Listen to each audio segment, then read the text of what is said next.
खरा दिन गरम रे आम मानक पई सबुठु बड़ समस्या रोसई करबा। तेणु गरम दिन रे आमे केमिति कम समय रे खाइबा तैयारी करि परिबा से संबंधित गोटे रेसिपी आज मु वीडियो माध्यम रे देखैछि। वीडियोटी को शेष पर्यंत देखंतु। भल लागिले लाइक कमेंट एवं चैनल को सब्सक्राइब करंतु।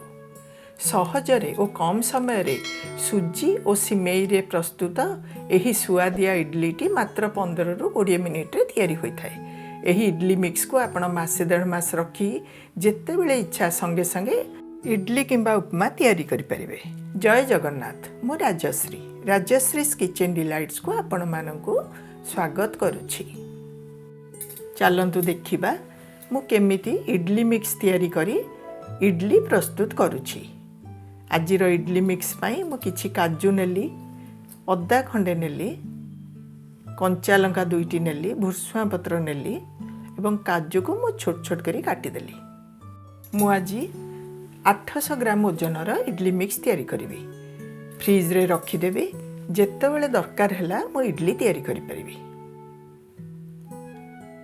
500 ग्राम ओजनर मु सुजी नेछि। 400 ग्राम रो मु रोस्टेड सिमेई नेछि। आपण रोस्टेड सिमेई बदल रे नॉर्मल सिमेई मध्य नै परिबे। एबे सबु काजू को छोट छोट करी काटी दबा।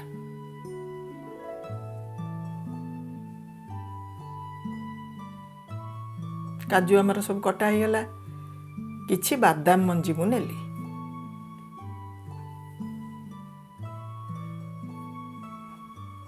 बिरी डाली बुट डाली नेली।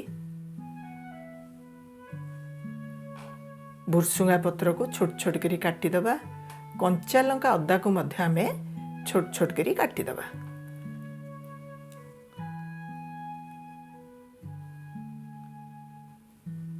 कंचा लंकार मंजी को बाहर करी ताकू काटिले टिके राग कम होता है।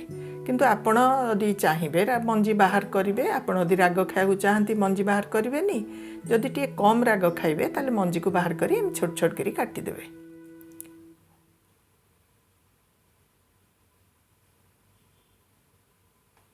आमर अदा कद्दूकस हो गला, कंचा लंका कटा हो गला, भुर्सुंगा पत्र कटा हो गला।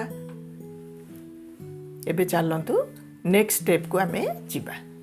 गोटे कड़ाई रे मु 2 बड़ चमच तेल पकई देली। सेतरे प्रथमे मु बादाम को लाल करी भाजी देली। तापरे काजू को मध्य लाल करी भाजी देली।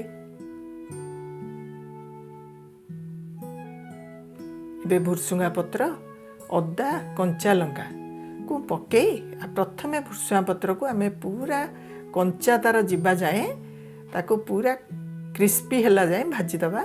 तापरे कंचा लंका अदा को मध्य लाल करी आमे भाजी दबा।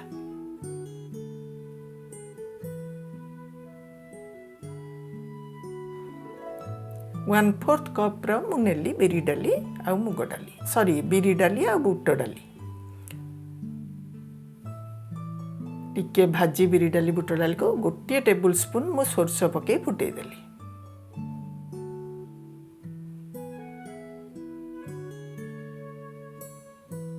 एबे आमे सुजी एथरे पकेबा। सुजी मु नेइची 500 ग्राम ओजनर सुजी पैकेट। प्रथमे मु 2 कप पूरा फुल कप पकेई सब जिनस को गोळेई देली। तापरे बाकी सुजी तक मु पकेई देली। तामने टोटल मु 500 ग्राम ओजनर सुजी नेली। एडा गोटे कथा मने रखिबे, ए सुजी को मोटे कड़ा करी भाजिबेनी, हल्का भाबरे भाजिबे। तापरे भजा हितिबा काजू बादाम को पकेई देली। 2 कप पाखापाखी माने 250 रु 300 ग्राम सिमेई पकेई सबु जिनस को भल करी मिसई देबे। प्लेन सिमेई व्यवहार करथुले काजू बादाम परी आगुरु भाजी अलगा रखी मिसईबे। प्रस्तुत हो गला सुजी और सिमेई रो इडली मिक्स। ठंडा करदेबा। 7 दिन पाई हेले बाहर रखिबा, नहले फ्रिज रे रखी जेते बेले इच्छा हेबा मात्र 15 रु 20 मिनिट रे तैयारी करी उपमा और इडली प्रस्तुत करदेबा। एबे चलंतु आज मु इडली करी आपण मानकु देखैबी। प्रथमे इडली पाई टे चटनी करदबा। चटनी पाई मु नेली 1/4 कप रु टिके कम चटनी बुट ଯେତିକି ଚଟଣି ବୁଟ ସେତିକି ମୁଁ ନେଲି ନଡ଼ିଆ, ଖଣ୍ଡେ ଅଦା କାଟିକିରି ନେଇଗଲି, ଗୋଟେ କଞ୍ଚା ଲଙ୍କା ନେଲି, ଆବଶ୍ୟକ ଅନୁଯାୟୀ ଲୁଣ, ଟିକେ ଜିରା, 3 ଚାମଚ ଦହି, ଅଳ୍ପ ଟିକେ ପାଣି ନେଇ ଗୋଟିଏ ସ୍ମୁଥ୍ ପେଷ୍ଟ କରି ବାଟିଦେଲି।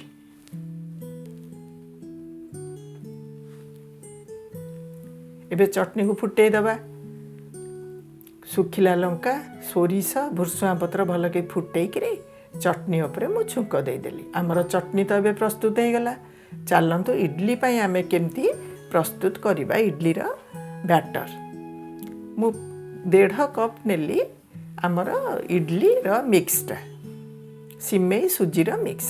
ସେଇଥିରେ ମୁଁ ଦେଲି 1/2 କପ୍ ପ୍ରଥମେ ଦେଲି ଦହି, ତାପରେ ପୁଣି 1/2 କପ୍ ପାଣି ଦେଲି। ଆମେ ଏମିତି ଭାବରେ ପାଣି ଦେବା ଯେମିତିକି ସୁଜି ସିମେଇ ପୁରା ଭଲ ଭାବରେ ମିଶିକିରି ଗୋଳେଇ ହେଇଯିବ। ଦେଖନ୍ତୁ ଏଇ ଭାବରେ ଆମେ ଦେବା।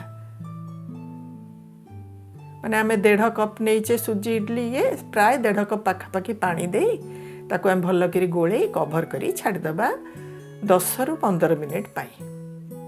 15 ମିନିଟ୍ ପରେ ଦେଖନ୍ତୁ ଆମର ସୁଜି ପୁରା ସିମେଇ ଫୁଲିକିରି ସବୁ ପାଣିକୁ ଟାଣି ନେଇଛି। ଏବେ ଆମେ ଆଉ ଥରେ ଟିକେ ପାଣି ଦେଇକିରି ତାର ବ୍ୟାଟରକୁ ଏମିତି ପ୍ରସ୍ତୁତ କରିବା, ଇଡଲିର ବ୍ୟାଟରକୁ ନା ବେଶୀ ପତଳା ହେବ ନା ବହୁତ ବହଳା ହେବ। ଦେଖନ୍ତୁ ଏବେ ଆବଶ୍ୟକ ଅନୁଯାୟୀ ଲୁଣ ପକାଇଦେବା। ଏବେ ଏଥିରେ ମୁଁ ଗାଜର କୋରା ଟିକେ ପକାଇଲି। ଏହି ସମୟରେ ଆପଣ ଆପଣଙ୍କ ପସନ୍ଦ ଅନୁଯାୟୀ ଧନିଆ ପତ୍ର କଟା ଦେଇପାରିବେ, ଗ୍ରୀନ୍ ମଟର ଦେଇପାରିବେ, ବିନ୍ସ କଟା ଦେଇପାରିବେ। ଆପଣଙ୍କ ପସନ୍ଦ ଯାହା ଭେଜିଟେବୁଲ୍ ଏହି ସମୟରେ ଆପଣ ଆଡ଼୍ କରିପାରିବେ।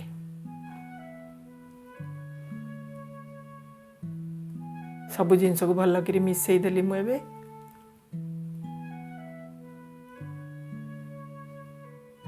ଆମର ଇଡଲି ବ୍ୟାଟର ପୁରା ରେଡ଼ି ହେଇଗଲା।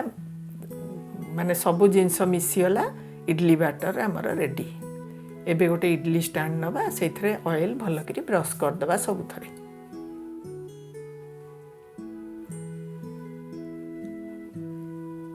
ଏବେ ଆମେ ସେଇଥିରେ ଗୋଟିଏ ଛୋଟ ଚାମଚ ଇନୋ ପକାଇବା। ଟିକେ ପାଣି ଦେଇ ତାକୁ ଭଲକରି ଘାଣ୍ଟିବେନି, ଖାଲି ଜଷ୍ଟ ଇନୋ ଆଉ ଇଡଲି ବ୍ୟାଟରକୁ ମିଶାଇ ଦେବେ ଭଲକରି। ଫେଣ୍ଟିବେନି ମୋଟେ।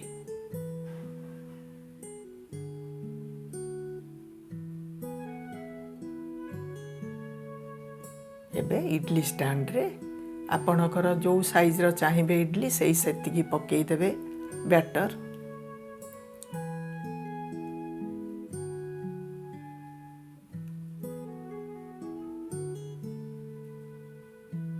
ଏମିତି ହେଇକିରି ଆମର ସବୁ ବ୍ୟାଟର ରେଡ଼ି ହେଇଗଲା। ଏବେ ତାକୁ ଗୋଟେ ପ୍ରେସର କୁକରରେ ମୁଁ କ'ଣ କରିବି ନା ତାକୁ ମୁଁ ଷ୍ଟିମ୍ କରିଦେବି।